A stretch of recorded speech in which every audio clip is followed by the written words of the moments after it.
Assalamualaikum warahmatullahi wabarakatuh.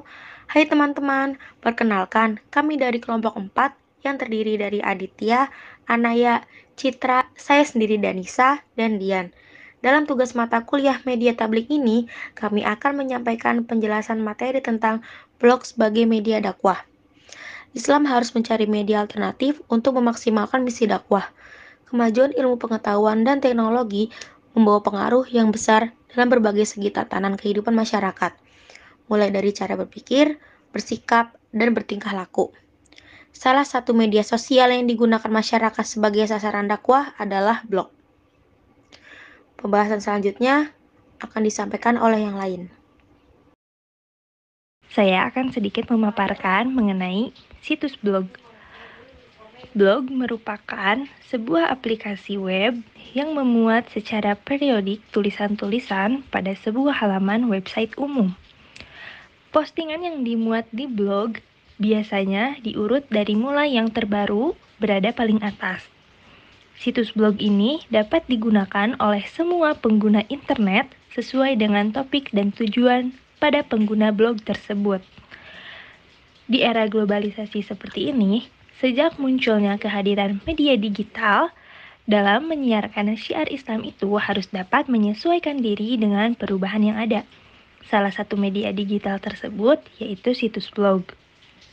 Melalui situs blog, menyiarkan syiar Islam dapat dilakukan dengan mudah, baik dari yang memberikan pesan-pesan dakwah maupun oleh para mad'u yang mengakses situs blog tersebut.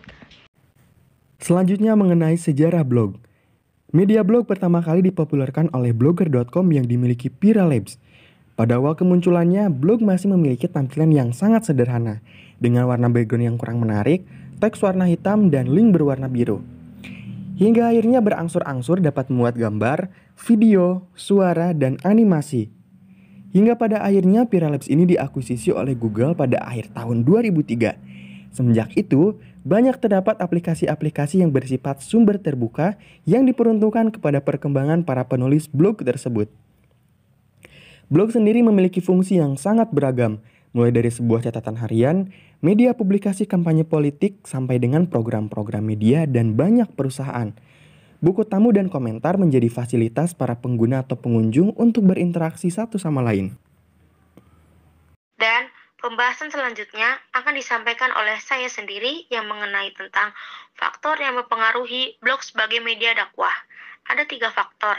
Yang pertama ada desain, yang kedua ada editorial, dan yang ketiga data. Desain, clean and responsive. Clean di sini dengan arti tampilannya enak dilihat, tidak mencolok, dan tidak bikin mata sakit. Responsive, ini yang membuat membaca ini menjadi betah, karena tampilan blog kita menyesuaikan dengan bentuk device. Kalau di gadget seperti laptop maupun tablet. Cara menulis di blog jangan terlalu rapat antar jarak kalimat ataupun satu paragrafnya panjang. Terkadang itu yang membuat pembaca tidak nyaman dengan tulisan kita. Yang kedua ada editorial. Editorial mempunyai 3 poin penting. Yang pertama, headline itu atraktif atau menarik.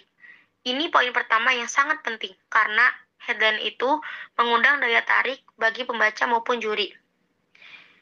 Yang kedua, angle itu ciri khas. Angle atau sudut pandang tidak kalah penting dengan headline. Ini yang bikin tulisan kita mempunyai ciri khas. Yang ketiga, gaya bahasa, how to delivery. Gaya bahasa adalah bagaimana kita menyampaikan pesan yang kita ingin sampaikan. Kita akan menentukan gaya bahasa sesuai dari pengunjung rata-rata ke blog kita dari demografis Google Analytics. Dan yang ketiga, data.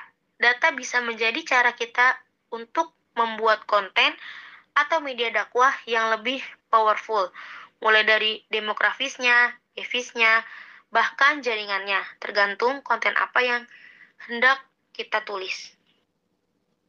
Selanjutnya, kelebihan blog sebagai media dakwah.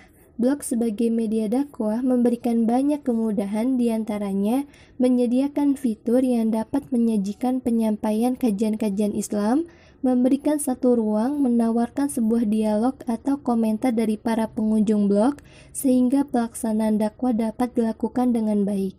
Memiliki berbagai komponen, mampu update konten yang selalu diperbaharui setiap hari oleh pengelolanya dengan topik-topik tertentu sesuai dengan keinginan. Mampu menembus batas ruang dan waktu dalam sekejap dengan biaya dan energi yang relatif terjangkau.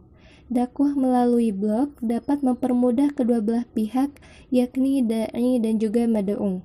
Blog menjadi media yang cara penyampaian menjadi lebih variatif, membuat dakwah melalui internet terjangkau di berbagai segmen masyarakat.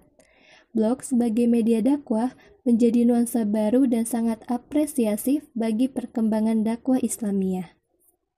Kesimpulan, weblog atau disingkat blog adalah sebuah sarana aplikasi fitur dalam internet yang memuat postingan tulisan pada sebuah halaman website. Postingan tersebut seringkali ditampilkan dan dapat diakses oleh semua orang yang sedang berselancar di internet, yang menyesuaikan dengan topik dan tujuan pengguna blog tersebut. Faktor yang mempengaruhi blog sebagai media dakwah adalah pertama dari desain, yang mencakup poin clean dan responsif. Yang kedua, ada faktor editorial, yaitu headline yang harus atraktif atau menarik. Yang ketiga, ada angle atau sudut pandang.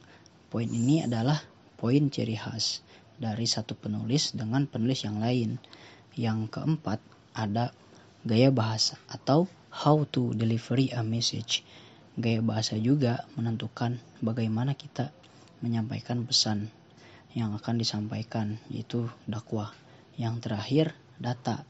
Data juga bisa menjadi cara kita membuat konten atau media dakwah yang lebih kuat, mulai dari penjabarannya, device-nya, bahkan jaringannya, tergantung konten apa yang mau kita tulis. Sebagai media dakwah, blog memberikan banyak kelebihan. Di antaranya ialah blog memberikan satu ruang yang menawarkan sebuah dialog atau komentar dari para pengunjung, sehingga pelaksanaan dakwah dapat dilakukan dengan baik. Juga informasi yang mudah diakses karena banyak orang yang telah menggunakan internet saat ini, dan blog adalah salah satu alternatif penyedia layanan informasi tersebut. Saran untuk penelitian selanjutnya adalah penelitian bisa dilakukan secara langsung di lapangan, misalnya kepada stasiun radio atau televisi ketika keadaan sudah mulai membaik. Semoga pandemi COVID-19 ini segera usai dan kita dapat bertemu kembali dengan saling bertukar pikiran mengenai masalah dakwah di zaman ini, khususnya dakwah melalui media tablik yang ada.